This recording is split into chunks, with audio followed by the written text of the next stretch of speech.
Welcome to Physics Online class today. In this class we are going to learn about sound. What is sound?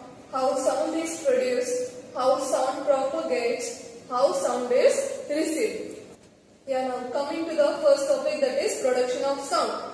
Production of sound by vibrating body. What is vibrating body? The body which is in vibration. What is vibration? The to and fro motion is known as vibration, or back and forth motion is known as vibration. The body which is in vibration we mention as vibrating body. So how sound is produced by vibrating body? Consider an example, tightly stretched band. If I take a rubber band and stretch it tightly, if I pluck it, what happens? It will vibrate and produce sound. So sound is produced by vibrating body. Now we'll study how sound is produced by humans. We require a vibrating body to produce the sound. What is that vibrating body or vibrating part in human beings? That is present in the throat. When we place our hands near the throat, what happens?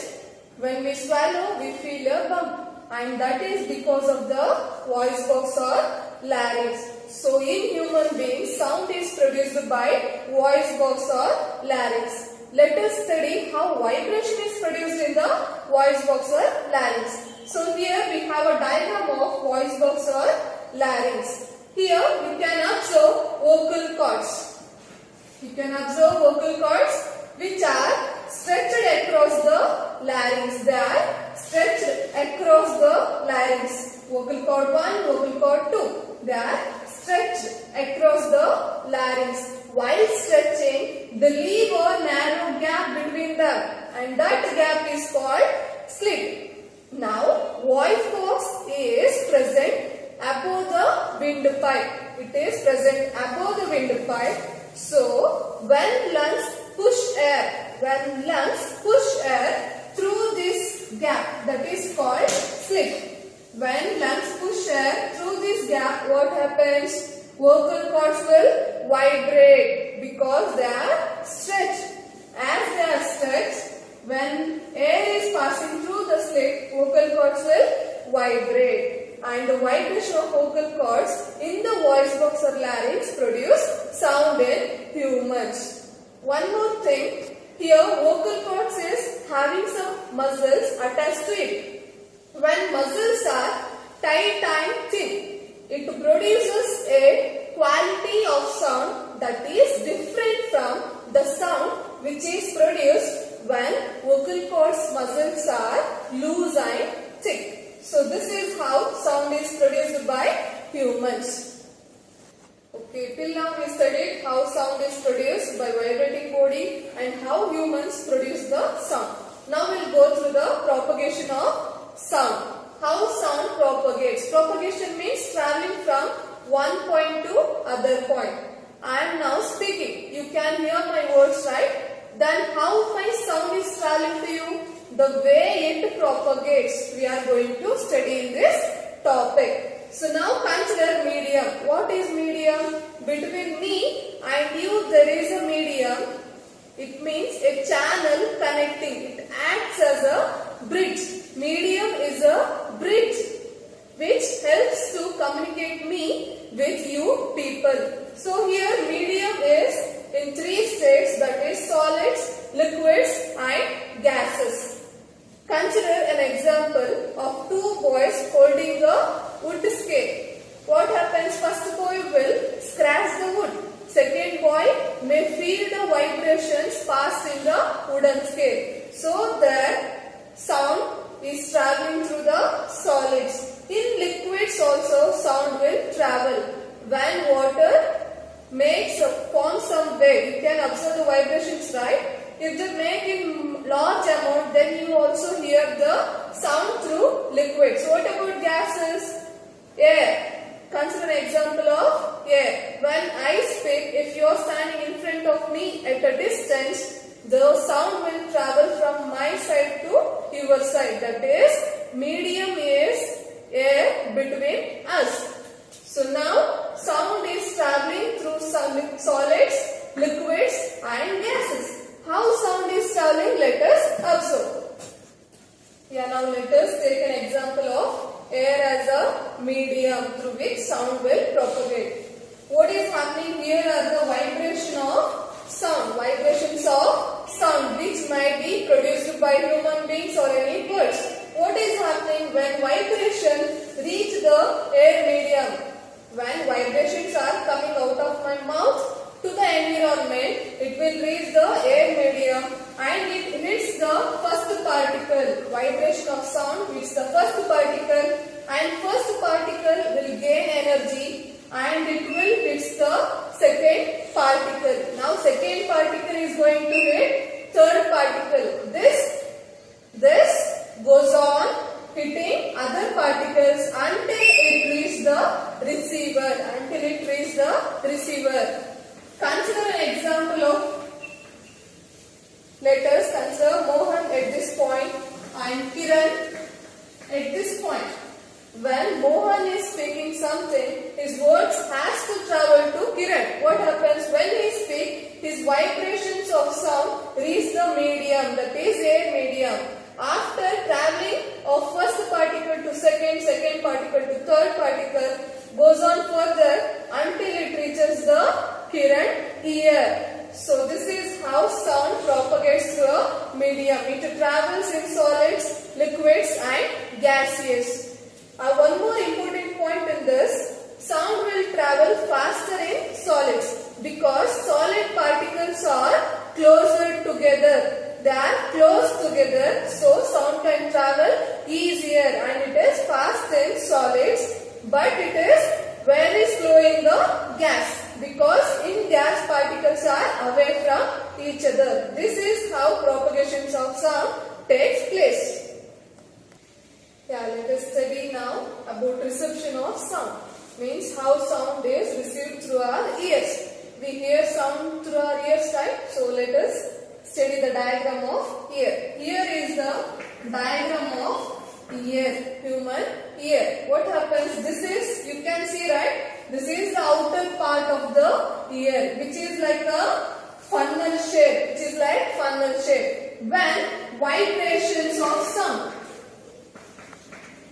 When vibrations of sound reach the outer part, which is like a funnel shape, then it travels through the canal.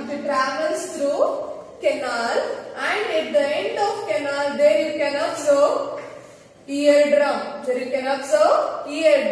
It is like a thin stretched membrane. If I stretch the balloon, what happens? It looks like a rubber sheet. So in the same way, eardrum is a thin stretched membrane. It is present at the end of the canal. When vibration reaches the outer part, it will travel down the canal and at the end of canal there is eardrum. As it is a thin stretched membrane, it receives the vibrations of sound. After receiving, what happens? It will vibrate. Therefore, we will get the vibrations of eardrum. Vibrations of eardrum is then passed to the inner ear. Then what happens? Inner ear will convert vibrations of eardrum into sound signals. Those sound signals will then travel to the brain. Here you can get the auditory nerve. So the sound signals from the inner ear will travel to the brain through auditory nerve. This is how sound is received through our ears. Yeah, in the reception of sound, we need to get the definition of eardrum, which is more important because eardrum has a great function while receiving the sound through our ears. What is that? It is a thin stretched membrane like rubber sheet which is present at the end of canal. It receives the vibrations from the canal and give the vibrations of eardrum, which is then passed to inner ear and then sent to the brain. So it plays a main function in receiving the sound through ears. Class will study two topics. They are amplitude, time period, frequency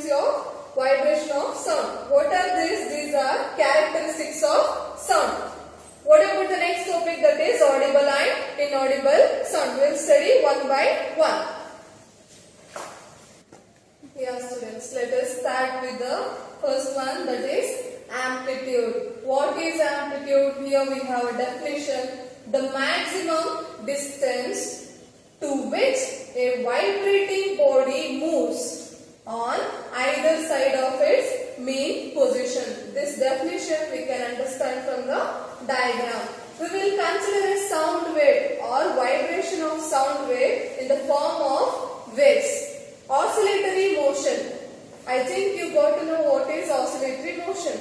You will be observing the pendulum, right? How it moves to and fro. So the to and fro motion by the pendulum is known as oscillation, or one complete oscillation we can consider from the diagram. What is one complete oscillation? Oscillation and vibration are both one and the same. So here you can observe point A and point B. The vibration is starting from point A and ends at point B. This is one complete oscillation. What is that you can observe from this oscillation? Here I have drawn one line. What is that?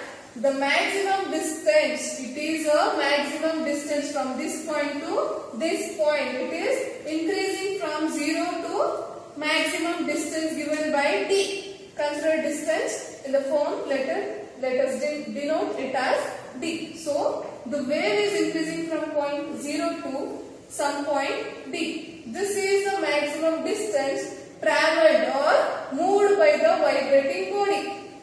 So again it coming back, this is again negative maximum distance. So maximum distance in positive and negative side.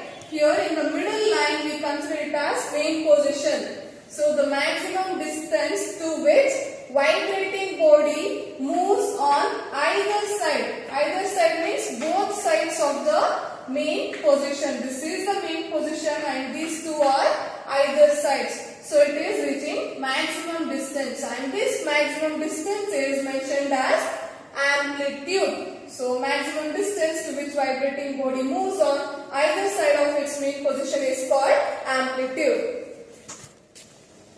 As students, let us now learn about time period. We get to know first characteristic as amplitude. Let us know about second one as time period. That is given by the time taken by the pendulum to complete one oscillation. We got an idea about oscillation, that is to and fro motion. Here we can mention the oscillation in the form of wave, and we got an idea that this is one complete oscillation, and second one is from this point to this point. So the time taken by pendulum to complete one oscillation is called time period. Let us get that in brief from the diagram. Here you can observe first oscillation is starting from point A and ending at point B. Point A to point B. This is one complete oscillation. What I have mentioned, time taken by pendulum to complete one oscillation. Here one oscillation is completed in between 0 and 1. And I have considered time along x-axis, that too in seconds. So one oscillation is completed in 1 second. It means what? Time period in this diagram is 1 second. If it takes in 2 seconds, then one oscillation is completed in 2 seconds, then time period is given by 2 seconds. This is how we take time period.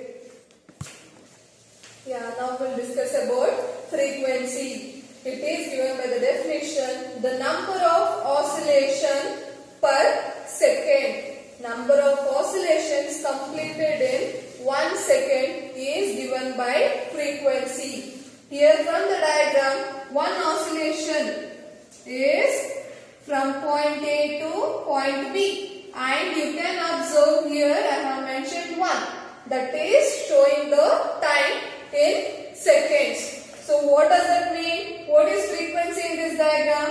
One oscillation in 1 second. They ask number of oscillations in second. So here number of oscillation is just 1. So 1 oscillation in 1 second gives the frequency. Frequency in this diagram is 1 Hertz. Frequency can be given by the formula, that is frequency is equals to number of oscillations by time taken. Frequency is given by the formula. Frequency is equals to number of oscillations by time taken. Time taken here in this case we consider per second. Number of oscillations per second. Here is only one oscillation completed in 1 second. So frequency is given by 1 Hertz. What is Hertz? It is a unit in which frequency can be expressed, and it is given by this Hertz. It is a unit in which frequency can be expressed, and it is indicated by letter capital H and small z. Capital H, small z. So this is the frequency, number of oscillations per second, given by formula. Frequency is equals to number of oscillations by time taken. And from the diagram we have only one oscillation completed in 1 second. If I have two more oscillations, means here let me show you. This is 1, this is 2, and this is 3. So here I have 1 oscillation, 2 oscillation and 3 oscillation at the point 1 second. So it is having 3 oscillations completed in 1 second. Frequency is given by 3 Hertz. Number of oscillations completed per second. Yeah students, now we will go through the topic loudness. This is also a characteristics of sound. Larger the amplitude of vibration, louder is the sound. So loudness is depending on amplitude. What is amplitude? It is a maximum distance moved by vibrating body on either side of its mean position. Just now we studied, right? So larger the amplitude, if amplitude is greater, then the sound will be very loud. Now I am speaking. If I increase the sound, if I increase the amplitude of vibration, you can hear sound in louder way. So for that example is roar of lion. You can hear the sound of lion, that is roar of lion, very loud. What about the sound of whistle? It is not that loud. You can also take an example of bird. Bird sound. How it will be? It will be very feeble. Why? Because amplitude will be very small. Smaller the amplitude of vibration, sound will be feeble. So loudness is depending on amplitude. If amplitude is greater, sound will be very loud. If amplitude is small, sound will be feeble, like a sound of the birds. Let us study pitch. Friends, one more point about loudness, that is, we know that loudness is related to amplitude. And we also got an idea that if amplitude is high, loudness will be high. If amplitude is less, loudness is less. So loudness is directly proportional to amplitude square. Loudness is directly proportional to amplitude square. So loudness can be expressed in terms of decibel, and it is indicated in the letter small d, capital B. Let us study about pitch. Pitch is related to frequency of vibration. Higher the frequency of vibration, higher is the pitch. You could have heard the sound of whistle. It is having high pitch because the whistle sound is also having frequency higher. So higher the frequency, higher is the pitch. What about the drum? When you hit the drum, what happens? It is very loud, but pitch is very less. Why? Because frequency of drum is very less. So you will hear low pitch or highly louded or high loud or greater loudness of the drum sound. So this is how pitch is related to the frequency. Higher the frequency, higher is the pitch. By this, we will end the characteristics of sound. Let us study about the audible and inaudible sounds. Yeah, let us go through the next topic, that is audible sound and inaudible sound. What is audible sound? What is audible? What we hear, that is audible sound. So audible sound range in frequency is given by 20 Hz to 20 kilohertz. This is the frequency range that is audible by humans, that is given by 20 Hz to 20 kilohertz. What is mean by 20 Hz? 20 vibrations per second. What do you mean by 20 kilo? Means 20,000 vibrations per second. So this is the range audible by humans. What is inaudible? Which we can't detect, unable to detect. That is given by below 20 Hz and above 20 kilohertz. So this is the range of inaudible sound. We will study about noise. What is noise? What is the difference between noise and music? So consider an example from your home appliances like mixer. If you run mixie, you will get irritated by the sound made by mixie, and we tell that as unpleasant sound, which we won't feel comfort. Means the sounds which feel us discomfort, they are unpleasant sounds. Such unpleasant sounds are considered as noise. What about music? They are pleasant sounds. Musical instruments, they are pleasant sounds, and that is music. So this is the difference between noise and music. Now we'll get to know the idea of noise pollution. We got to know what is noise, that is unpleasant sounds which makes us feel discomfort or noise. Now what is noise pollution? You have an idea of air pollution, right? What is air pollution? Presence of unwanted gases in the environment cause air pollution. What is noise pollution? Presence of excessive sound or unwanted sounds in environment is called noise pollution. Let us know the causes of noise pollution.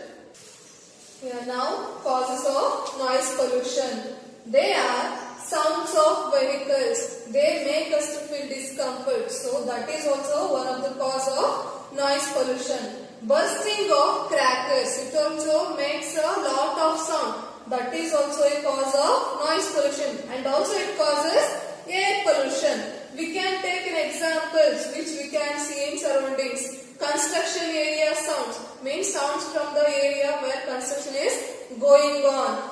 Vehicle sounds that we have done in the first point, that is sound of vehicles. Machines from the industries make a lot of sound. They also cause the noise pollution.